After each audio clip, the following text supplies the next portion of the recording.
Penses-tu que manger sainement, délicieusement, profiter et en plus surprendre tout à la fois est impossible? Eh bien non. Si tu penses que cela prend trop de temps, détrompe-toi. Je te propose une super recette que tu devrais essayer. Tu répéteras sûrement, lors de nombreuses célébrations, tu épateras les invités.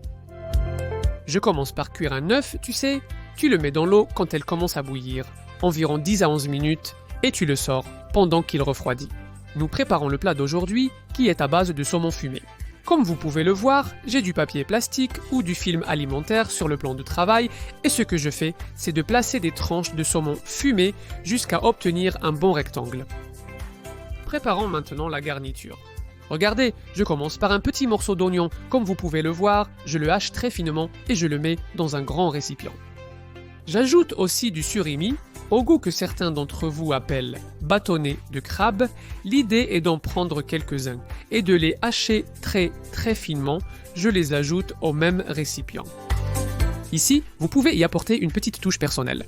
C'est aussi fantastique avec un peu de crevettes cuites, de crabe ou n'importe quel produit de ce genre, un peu avec un goût marin, c'est toujours délicieux. Délicieux. J'ajoute aussi un avocat qui est bien mûr, ajoutez une moitié, puis l'autre moitié. Voilà, je l'ai et j'ajoute un peu de coriandre, qui lui va toujours à merveille.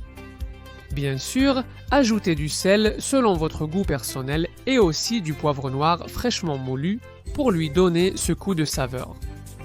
Il nous reste l'œuf que nous avions cuit au début, que, comme vous pouvez le voir, je le pique un peu pour qu'il se décompose encore plus facilement. Et à écraser.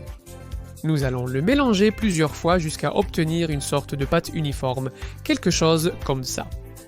Une fois que vous l'avez bien mélangé, vous ajoutez un bon jet de jus de citron et un autre petit jet d'une huile qui est bonne. Dans mon cas, d'huile d'olive extra vierge.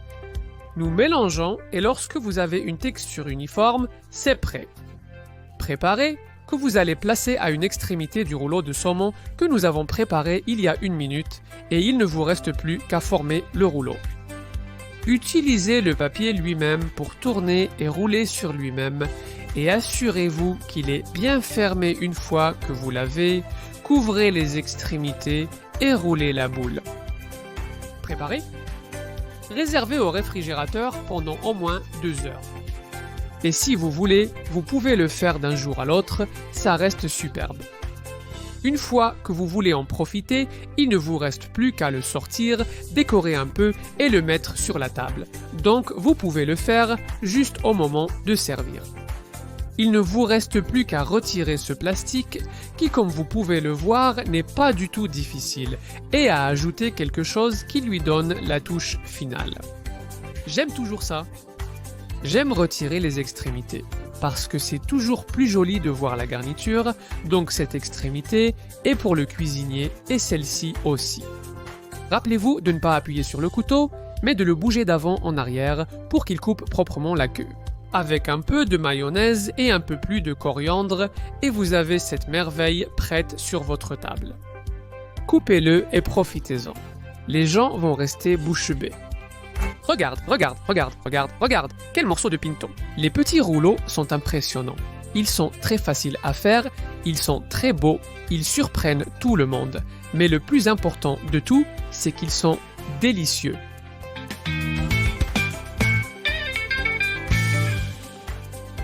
Bon, ni délicieux, ni super bon.